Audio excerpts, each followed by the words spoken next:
Welcome to Silicon Curtain Podcast. Please like and subscribe if you like the content we produce. Our material is now available on popular podcasting platforms such as Spotify and Apple Podcasts. Elisabeth Braw is a senior fellow at the Atlantic Council. She's also a columnist with Foreign Policy, where she writes on national security issues and the globalized economy. Elisabeth was a senior research fellow formerly at RUSI as well, where she led the Modern Deterrence project. She is published in a wide range of publications, including Politico, the Frankfurter Allgemeine Zeitung, writing in German, The Times, and the Wall Street Journal. Elisabeth is also the author of several highly regarded books, one of which we'll be discussing today, which is Goodbye Globalization, The Return of a Divided World, published this year. Elisabeth, welcome back to the channel. Thank you.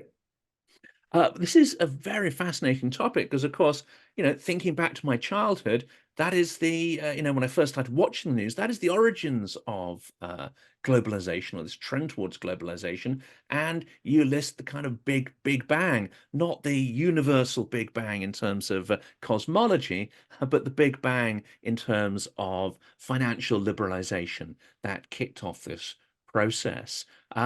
So let's start with that. What were the political processes and technologies that actually enabled this process of globalization to get going? It was an extraordinary collection of several different things that happened basically at the same time that allowed globalization to happen. Most importantly, it was the opening up of several countries, in fact, many countries at around the same time. And if those who were alive in the 80s may remember that a few Latin American countries started opening up and essentially decided that protectionism wasn't going to work anymore, and they were going to join the globalized economy as it was, the way it was then, which was not globalized at all. It was just a few Western countries trading amongst themselves. And so you had a few Latin American countries opening up. You had China opening up from essentially the 80s, slowly at the beginning of the 80s, then quickly. And then, of course, from 1989, 1890, you had the countries behind the Iron Curtain. And what an extraordinary collection of countries those were. Businesses were used to one country opening up at a time, and then they were able to expand there. But even then, it wasn't exactly globalization. It was just cloning your operations, setting them up in yet another country. And it was just within Europe, really, and the US that you had this sort of economy of scale, where you would have a hub somewhere that you used for several countries. With globalization, all of a sudden you were able to do essentially this specialization that allowed manufacturers to, for example, set up factories in China that manufactured for the rest of the world. So that was the first thing, the geopolitical shift that took place in the 80s, and especially around 1990. Then the second thing was liberalization of markets. So in Western Europe, I think we all remember, those of us who were alive in the late 1980s and early 90s, how government started privatizing various services that had been government owned. And the Big Bang actually refers to, even though I use it for the Big Bang that was globalization in the early 90s, in the UK, it came up in the 80s when Margaret Thatcher liberalized financial services. So that was the Big Bang. And then, of course, that helped fuel globalization, because you had British bankers then going around the world, and especially to China, to teach these countries how to run financial markets.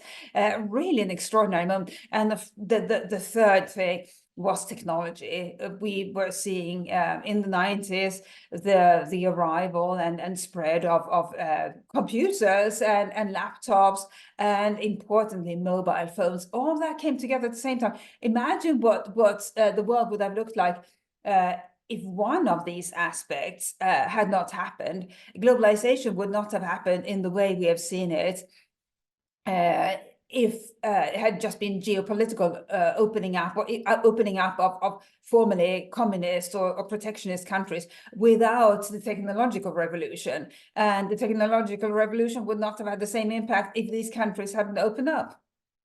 And if we look at that process that took place at the end of the 80s, which is the opening up of Eastern markets, there is also another process, isn't there? And you know, I'm not sure of the pace of this in, say, South America, but in Eastern you have a huge expansion of the middle class, the consumerist middle class, and the growth in wage potentials. So how important is it for the process of globalization? It's all very well to produce stuff cheaper, but do you also not need an expansion of consumers to make that whole machine fire up? You do, and that's what these countries deliver. The countries that had been formerly communist or protectionist, they had an extraordinary number of people, essentially their entire populations, bar the very top members of the elite who had been able to buy things in the West already. But the vast majority of the population in these countries needed this sort of consumer goods, needed and wanted the sort of consumer goods that we have. So they were a massive pent-up market available for Western companies that set themselves up there. So it's anything really from wash and dryers to cars to Western clothes, all of that they wanted and needed. Yes, of course, they had washing machines, although I do remember East German washing machines. They were not particularly sophisticated and were certainly didn't come with a dryer. So yes, they had something, but nothing like what we had had. And we should remember that that's part of what fueled people's dissatisfaction behind the Iron Curtain, the fact that they saw what we had in the West, and they knew that they were worse off, materially speaking, even though they were told they were living in a socialist paradise. They could see just by seeing photos from the West, even television from the West, they could see that we had things they didn't, and they wanted that.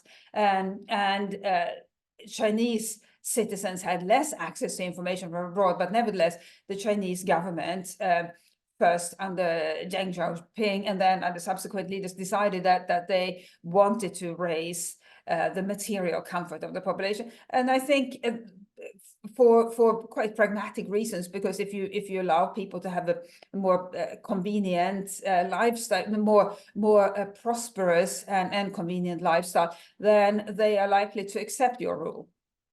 And I'm sure there are politicians who, in hindsight, would love to take credit for this as a process. And they would love to say, well, this was entirely conscious and planned. But it sounds like there's so many different elements coming together that you could hardly have politicians sitting down and consciously putting all those pieces of a puzzle together. Equally, and we'll come to the sort of collapse of globalization, or the loss of consensus around that process is taking place. Equally, you could lay the blame at individuals, all Trump's fault, all Xi Jinping's fault, etc.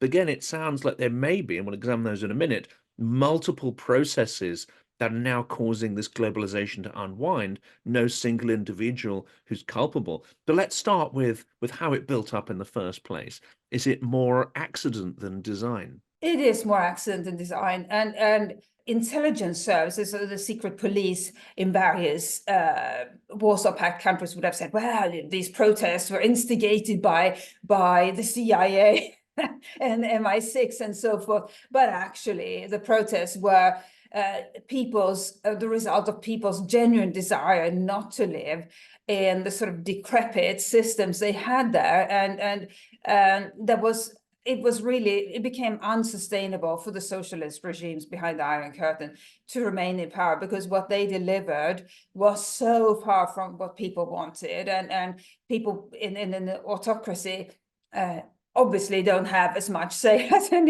a democracy, but still the government has to deliver a certain level of comfort and opportunities, or otherwise people will rise up, which was what happened.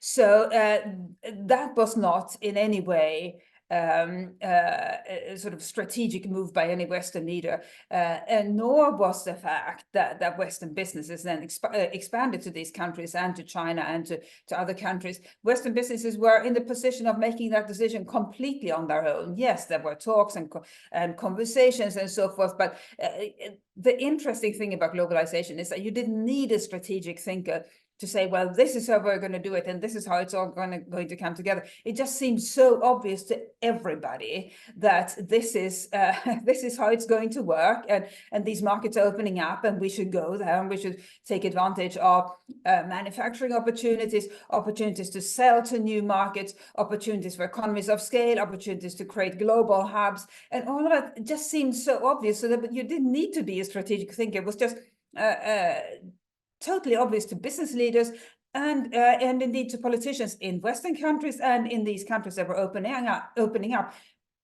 It seemed so completely self-explanatory that if you do it this way, you get lots of benefits and very few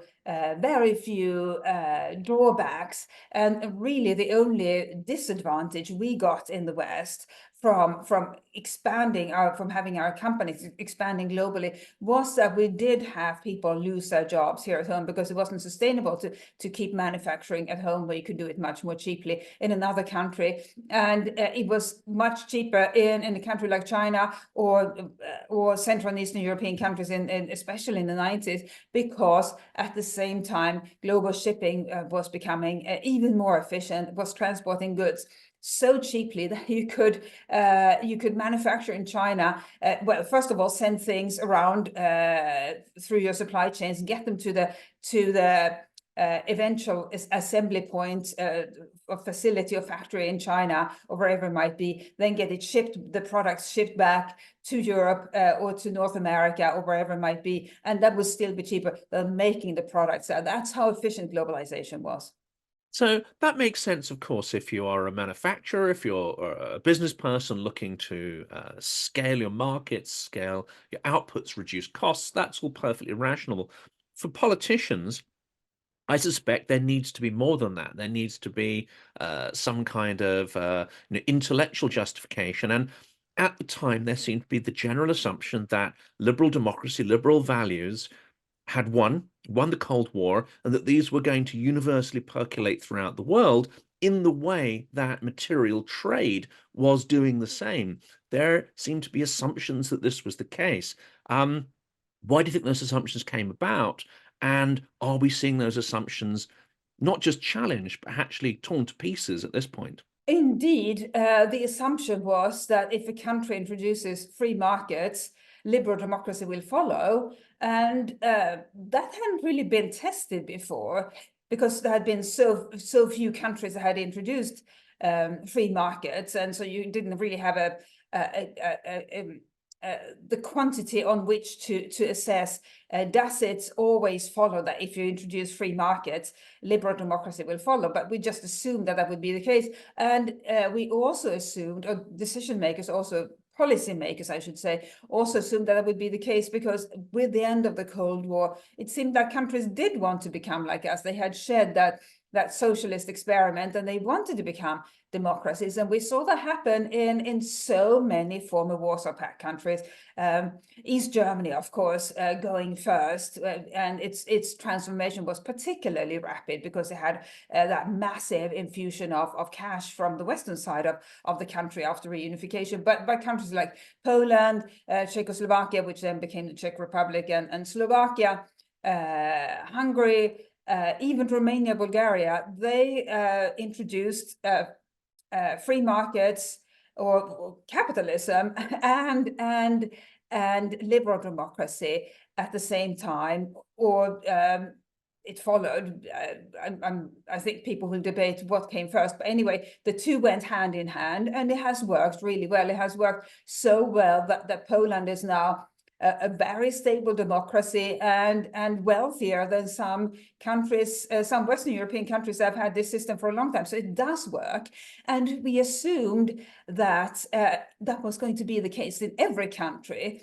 But even though it worked so well in most former Warsaw Pact countries, it didn't work that well in Russia, and China didn't even attempt to introduce liberal democracy. It was going to have capitalist markets, a free market with Chinese characteristics. It was never a completely free market. It was capitalist, but overseen by the government and with the government indisputably in charge.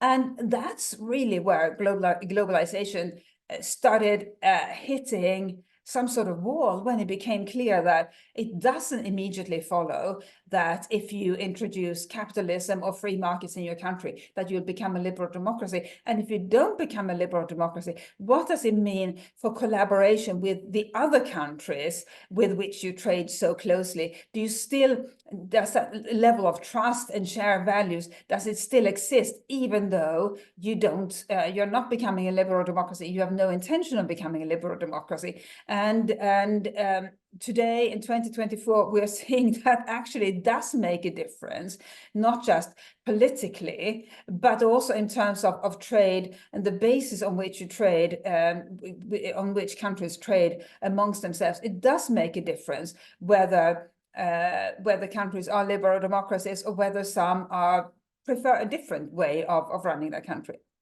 And isn't this a concept we need to get to grips with if we're going to recover any of the benefits of globalization? This is the idea that there isn't just a kind of zoo of free market, democratic, capitalist systems. They have their own flavors and the way of doing things, but there's also this other anti-zoo of authoritarian market economies. I mean, there are examples in history from Franco and others. We could go back and look at those, but it seems we've sort of forgotten about that, and we need to rediscover and figure out how we're actually going to interface with authoritarian capitalism.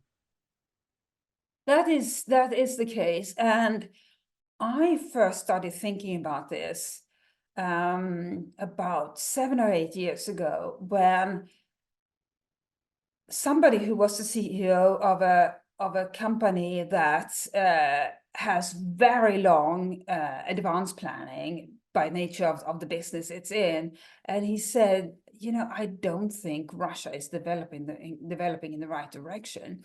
And if you are a company that makes socks, one of the first exports, one of the first sectors that we exported to other countries was essentially low technology manufacturing. So we went from making socks in Europe to having all our socks and underwear and indeed other clothes, most of it made in China. But this CEO was in a sector that has much longer advanced planning, and he said, I don't think Russia is developing in the right direction, and I don't think it makes sense for our company to keep investing in operations here. And I started thinking, if business leaders are saying, not for any ideological reason, just for reasons of planning, that it's doesn't look very good in Russia, then what does it mean for the future of the globalized economy? Then I started hearing from people in the apparel sector, the sector that had expanded into China very quickly in the 90s because you could make clothes so cheaply there. They were noticing that or telling me that China was becoming much less hospitable, and they were essentially being eased out of the country. And I thought, well, this is not exactly a market economy. In the market economy, the government doesn't tell you what to do. And I thought, this is not going to end well for Western companies operating in China.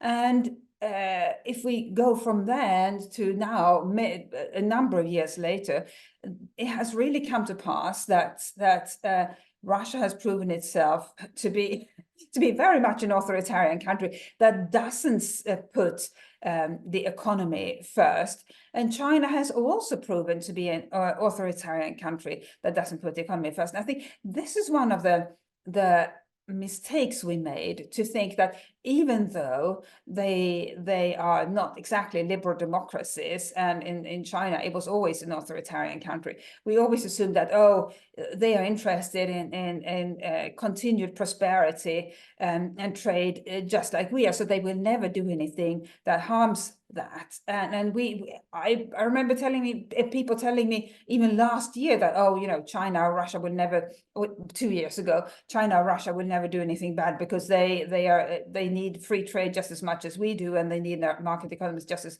much as we do. Well, what if leaders of a country, Russia, China, or any other country, what if their top priority is not increased prosperity for their citizens, but remaining in power? Then you act very differently compared to if your top priority is to increase your citizens' prosperity, which is really the top priority for leaders in the West. And now we are seeing the results of now both Putin and Xi and potentially others are demonstrating what their top priority is. Putin's top priority is remaining in power and getting his hands on Ukraine, which for reasons that we don't fully understand, but that is clearly his top priority, and is willing to harm the Russian economy to make that happen. And we are seeing Xi Jinping crack down on foreign businesses in China, and even on China's most famous homegrown companies, because his top priority is also to remain in power.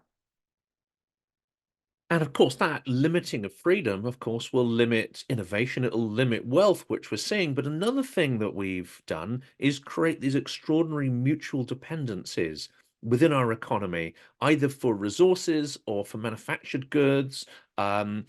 Less perhaps so for the highest cutting edge technology, but broadly speaking, consumer goods, resources, it's very much an integrated economy.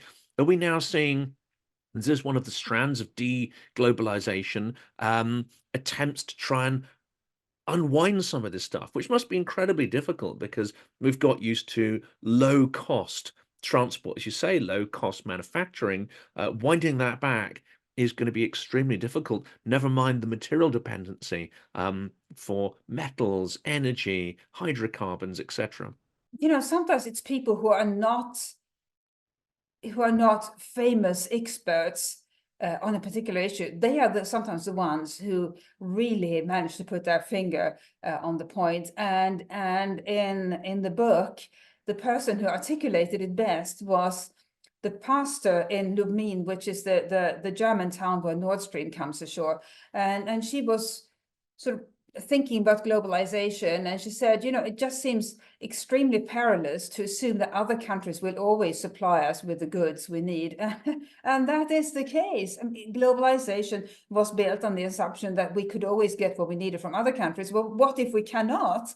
And there can be any product or good or component that is stopped for various reasons. It doesn't have to be for nefarious reasons, but it can be because of a natural disaster, other transportation disruption, whatever it may be, or it may be because the country decides to withhold that good. Either way, it's perilous to have that sort of dependency. And we saw that during COVID, when we realized that, oh, we have outsourced the manufacturing of crucial PPE. I think everybody remembers learning about PPE during the pandemic, and we realized that we weren't making enough personal protective equipment at home, and that China was making almost all the face masks used in the healthcare setting or anywhere else, and that we couldn't get enough face masks from China.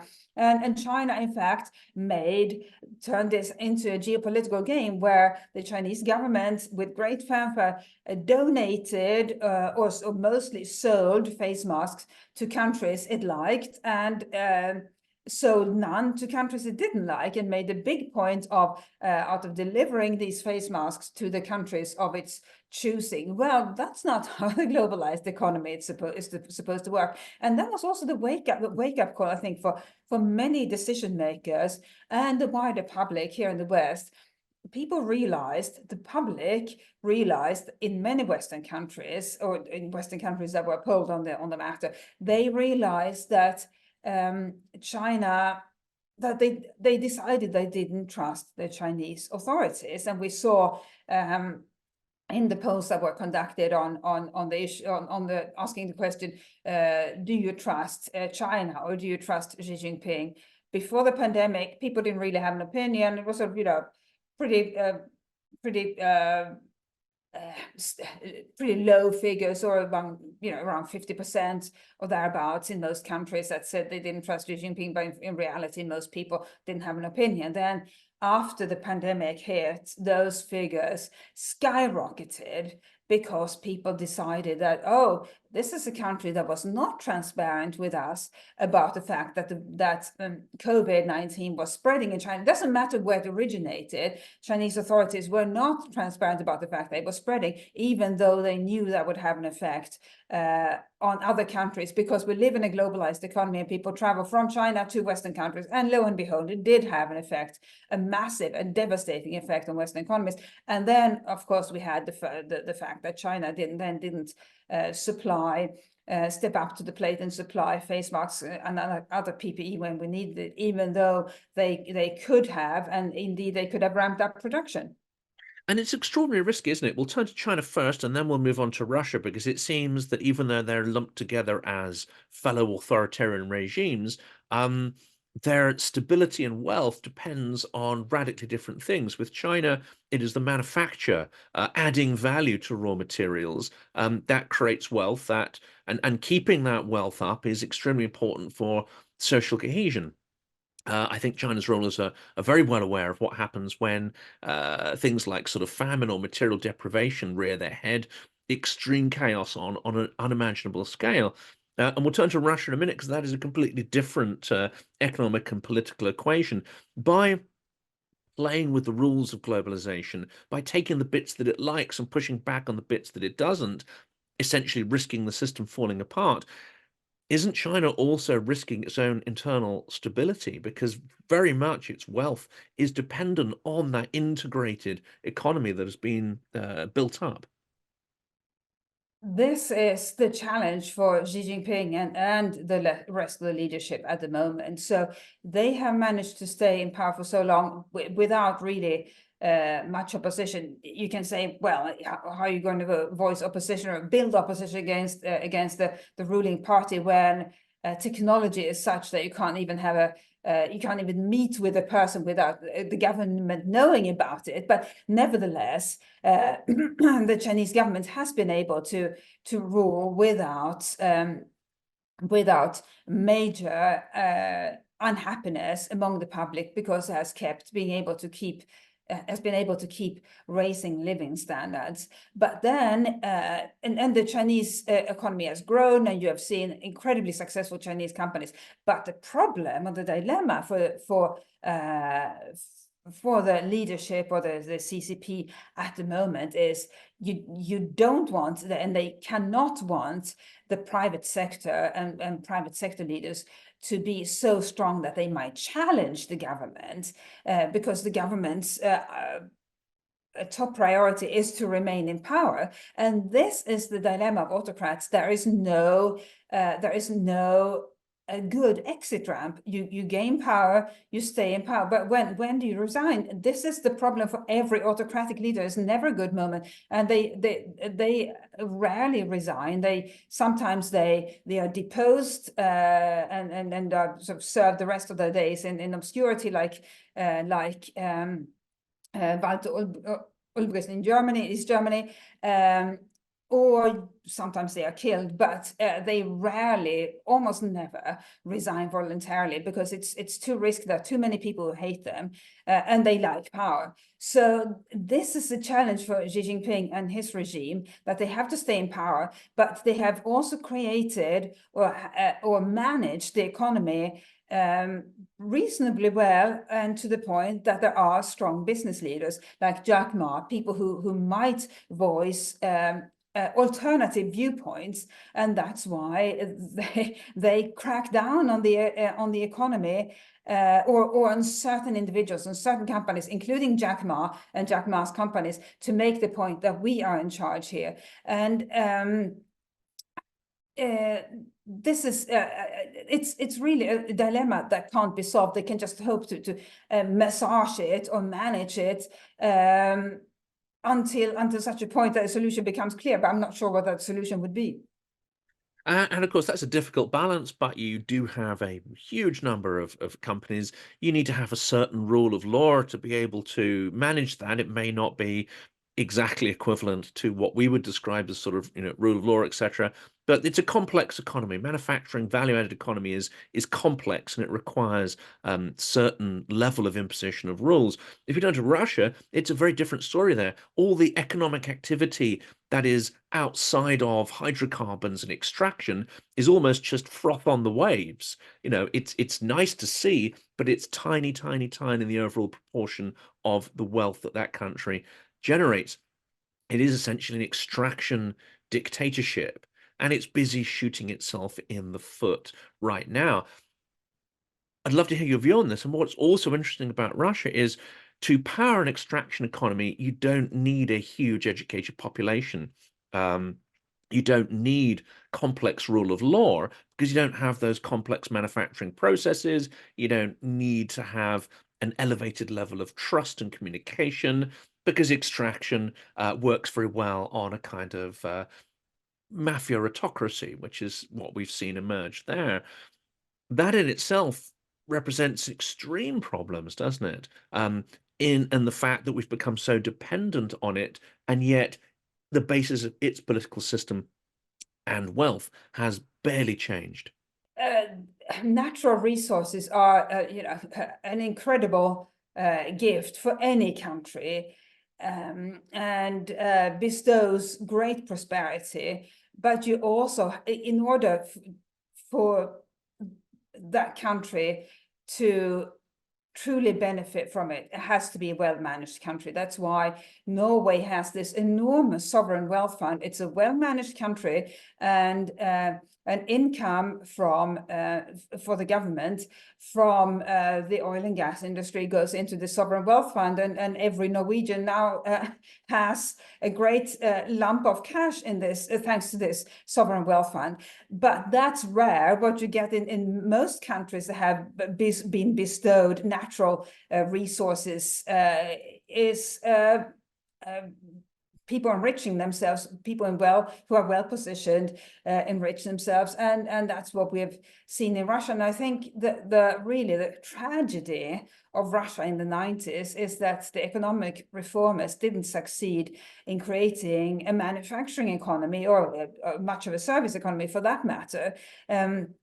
That was the moment when you could have built something in Russia. And just as the Chinese managed to build an incredibly efficient manufacturing economy, it could have been possible in Russia if you had had the same level of, I guess, government power and efficiency and determination. But instead, as I think most of your viewers will recall, it was chaotic. And Russia did manage to introduce a market economy, but its success, as you say, Jonathan, was based on just getting those natural resources out of the earth, or indeed out of the seabed, and that's where we are today. And the dilemma for the leadership, though, is the same. When is a good time to step back and say, well, I've led this country for a while, and now it's time for somebody with new ideas, fresh ideas, to take over. As an autocrat, you don't do that, and that's why, as we speak, Jonathan, we have just seen Vladimir Putin elected once again.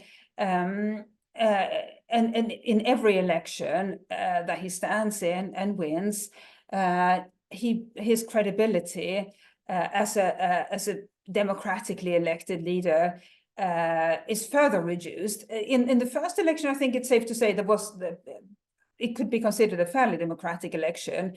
But then, if you have this autocratic mindset, then you have to win every election, and with every election you win, you have to add more elements and make it certain that you'll win, and so that you can stay in power forever. And that's where we are now. And it's been pointed out, I think, with a fair degree of sarcasm, that actually the margin of his win is higher this time, at a point where it's highly likely that his overall support is diminished. So you have to perhaps fabricate the result, exaggerate the result more when you're in a period of instability and lower popularity. So that, and this is another interesting interpretation of what we're seeing, and we look at the Ukraine-Russia war, as some do, as it's a local problem. It's this, it's that. We put labels on it. It's NATO's fault. It's somebody else's fault. But you can also see it as a direct clash between visions of globalization, and indeed the breakdown of globalization. Just like where river water meets the sea, in that confluence, you get sort of extreme, turbulence and churning of the water. Here you have uh, a system that has no real concept of rule of law. That is an autocratic system, but it still needs to propagate its values in order to sell its goods. So in some ways, Russia, through Donbass and others, is imposing its own informal power structures, its own form of chaos where it can do business. And Ukraine is trying to de-Russify, is trying to move towards a more rule of law, more sort of globalist interpretation of how you do business. Is it possible to see what's going on in this bigger picture as the unwinding of globalism? Parts of it is, so Russia is exiting the globalized economy very quickly. Western companies are leaving Russia either because they feel it's ethically the right thing to do, or because it has become too dangerous to operate in Russia. And this is happening with great drama at the moment. The countries the companies that left straight after the invasion of Ukraine managed to leave quite swiftly, and we saw companies like McDonald's saying straight away, "We are leaving." But the companies that failed to realize what an inflection point we're experiencing in globalization, they stayed and they said, well, we are in the business of managing or getting through risky moments, and we have operated in many countries that have experienced upheaval, and will stay in Russia. And they failed to realize this is not just any upheaval, and it's different. What we are seeing today, not just in Russia but in China as well and elsewhere, is different from the sort of risks that companies usually handle in less mature markets. So the companies that said, well, we'll get through this too, they have essentially been punished by events, and they are struggling to get out of the country. Russia has imposed more and more conditions on companies wishing to leave the country, and whereas at the beginning of the war you could essentially say, well, we'll sell our assets and leave, and you sold at a loss because who would buy your assets, your Russian operations, at that full price? Nobody. They knew you wanted to get out, but anyway, they managed to sell at some sort of respectable price, or at least with manageable pain. Now companies are trying to leave, have been trying to leave in recent months. First, they have to get through enormous amounts of hurdles placed,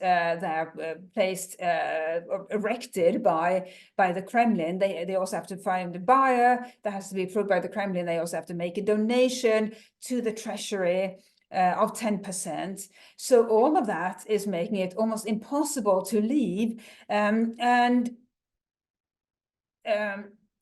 this is really the dilemma facing Western companies, that Russia is voluntarily leaving the globalized economy, and I should say the Russian side of that perspective is, or that situation is, Russia is under massive Western sanctions. Well, how do you operate a market economy when you're under massive Western sanctions? Well, you operate a sort of a shadow economy, which is what Russia has been perfecting over the past 2 years. It gets lots of goods, including oil, out of the country and into the country using the shadow fleet of vessels that don't officially exist. They have shady ownership. They sail under very obscure flags, most especially Gabon.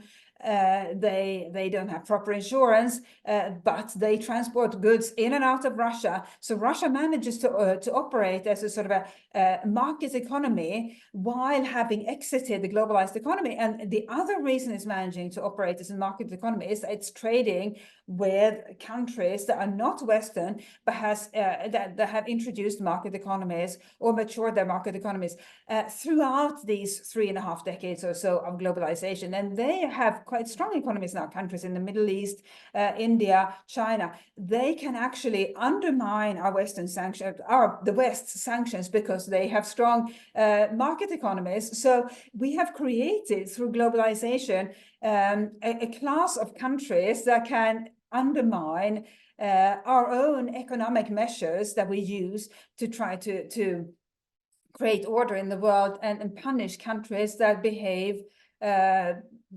aggressively towards other countries. So when you mentioned about, you asked about Ukraine, Jonathan. So Ukraine clearly wants to be on the Western side of this emerging split in the globalized economy. We are seeing, and that's why it's a subtitle of my book, we are seeing the return of a divided world. Ukraine wants to be on the Western side of that divided world. But it's not completely straightforward to extract the Ukrainian economy from the Russian economy and integrate it with the Western economy, with Western economies, trade more with Western economies, all the while fighting a war. And it's a massive task, but it really is the only way forward for Ukraine. I don't think it would be in any way beneficial for Ukraine to try to trade, continue trading at previous levels with Russia. It would not have any positive outcomes. It will not bring any positive outcomes for Ukraine. It will have to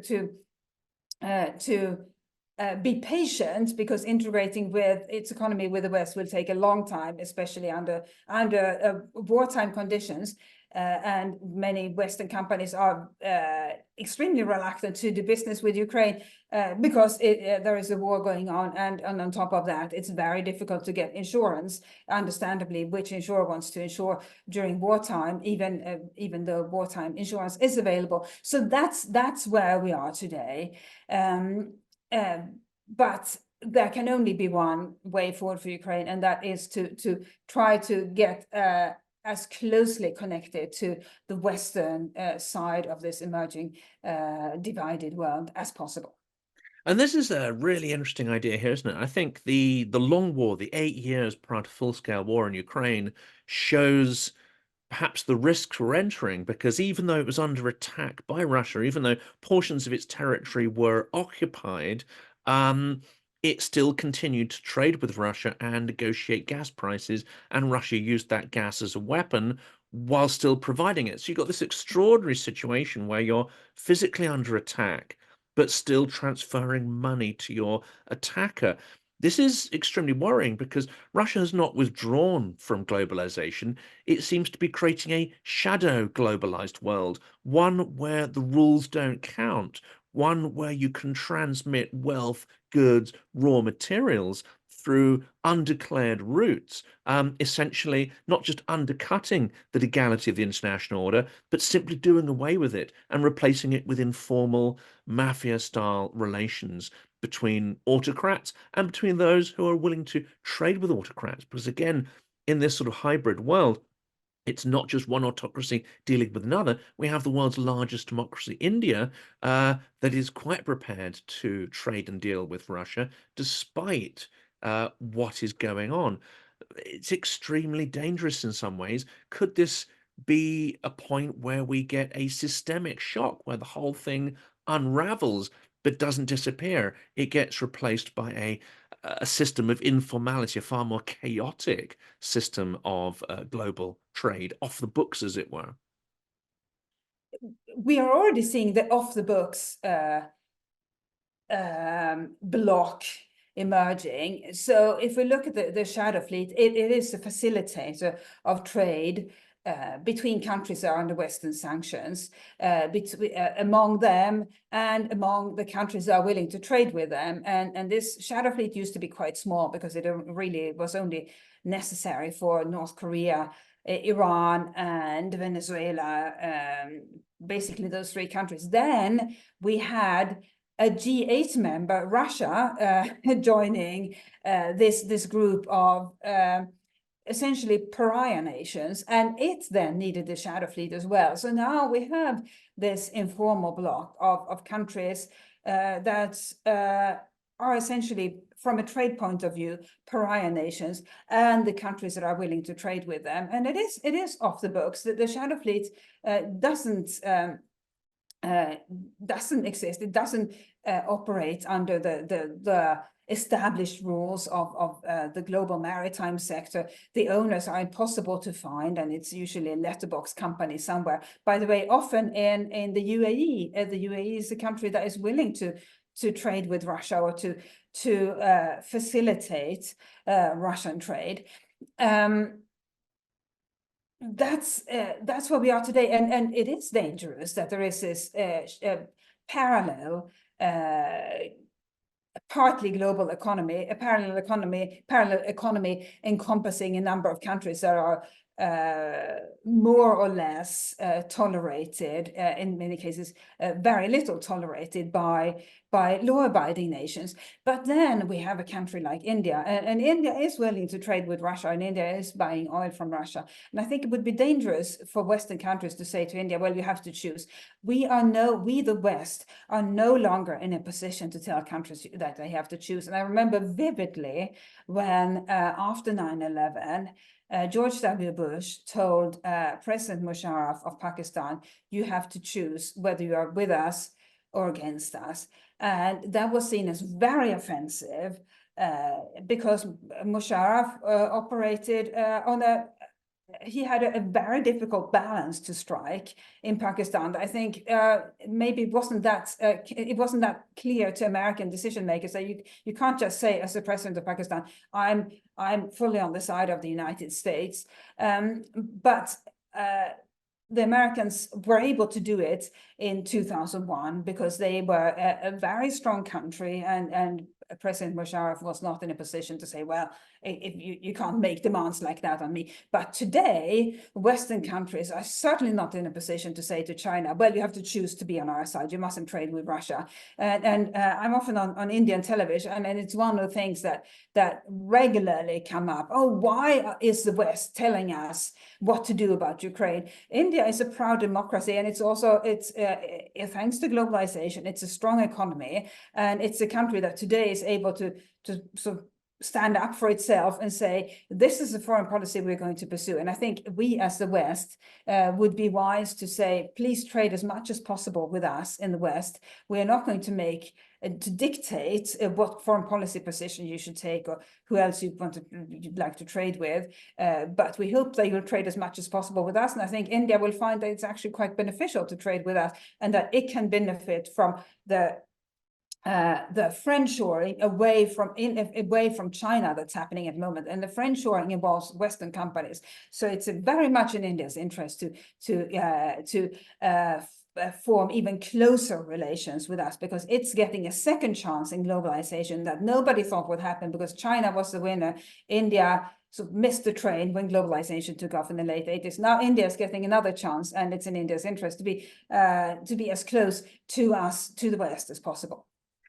The last question, I think, will be to focus in on some of the implications of the anti-globalization or the grey globalization that's taking place. And of course, we've got the Russian shadow fleet. We've also got huge sort of convoys going through Central Asia, delivering goods from Europe, getting into Russian markets, disemboweling products for the chips and so on. So it's actually, this is happening on land, it's happening at sea. Not so much in the air, because of course we know that requires technological components that Russia is not able to source. So you've got this alternative system taking place because it's off the books, because it's got an informality about it, because power relations rather than economic logic have a more important role to play in the absence of rule of law. What are the implications here if it expands? For instance, Are we going to see the consensus around, copyright law disappear? A lot more piracy of information. Are we going to see intelligence services far more involved in trade in those that operate within this grey economy, grey globalization? And also, are we going to see far more aggressive foreign policy? I think that question is almost a given because we already are seeing that in Central Asia, Georgia, Armenia, and of course, in parts of Europe. What we are seeing is not just the loss of faith in globalization. We're also seeing the erosion of the rules-based international order, and the rules-based international order it's absolutely indispensable to globalization. Globalization works if countries and companies play by the rules and obviously don't engage in hostile action towards one another. And indeed, it was assumed that if you trade with another country, you won't engage in hostile action against it. I mean, there was a whole premise of globalization, right? So the more you trade, the more the risk of war fades. And that turned out not to be the case because for some countries, for some leaders, increased trade and prosperity is just not the top priority. And I think this, I hope this will be something that people remember from reading the book, that you can't just assume that because globalization and trade increases prosperity, that every country will be interested in, it will have that as its top priority. Some leaders have completely different top priorities, which is why we are where we are today. One of the reasons why we are where we are today, and we are seeing the erosion of global rules and adherence to global rules in so many different ways. The invasion of Ukraine is one. China's systematic acquisition of Western IP through illegal means by the state and by companies. That's another. Its violations of World Trade Organization rules is another. And what happens if we no longer have a critical mass of countries that adhere to the rules that we, the global community of nations, have set up to make this planet on which we live, to make it work, because we have to make it work, and for trade around this planet, i.e. globalization, for it to work, countries have to adhere to the rules. But what we are seeing is that some no longer adhere to the rules, and they are not embarrassed to be violating the rules. And that's why we are seeing, for example, if you look at beyond Russia and China, we are seeing massive problems for global shipping in the Strait of Hormuz. Iran and Israel have been engaging in a proxy war for a few years now, where they, especially Iran, have been attacking vessels, merchant vessels from the other side, where merchant vessels are neutral. They are supposed to be able to sail anywhere around the world because we all depend on them being able to sail without risk of attacks around the world. And if they can no longer do that, who's going to service the global economy? And most recently, we have seen the extraordinary campaign against merchant shipping in the Red Sea by the Houthis. And we can say, well, that is a violation of international maritime rules, and we can try to make the Houthis stop. Well, they are not willing to stop. And what's interesting about that is that neither Russia nor China are willing to step in and tell Iran, with which they have reasonably friendly relations, that Iran should tell its friends, the Houthis, to stop, because this is harming global trade. Neither Russia nor China are willing to do that, even though China has the world's largest navy and could easily sail into the Red Sea and demonstrate that that now is the time to stop. China is not doing that. On the contrary, we're seeing the Houthis spare vessels, merchant vessels, connected to Russia and China, so they can continue to sail unharmed through the Red Sea, while Western ships are being attacked, and ships with Western links, I should say. And this is really, I think, a snapshot of globalization today. My paranoid mind suggests that is more by design than accident. Those connections, as you say, between chaos, autocratic powers and their proxies. But we'll tackle another one. I've got a video coming up that'll be published after this one, but it will discuss how the nodes of global trade are being challenged. So this will be a great sort of companion piece to that, which is with Jerry Hendricks. I advise people to watch sort of both of those together. They really do fit well. Elisabeth, it's a fantastic book. We'll put a link to it in the description of the video. I strongly recommend people read it and get up to speed with these issues that are going to affect everybody in the coming decades. But thank you so much for coming and sharing your insights and the incredible work that's gone into your book with the audience today. Thank you.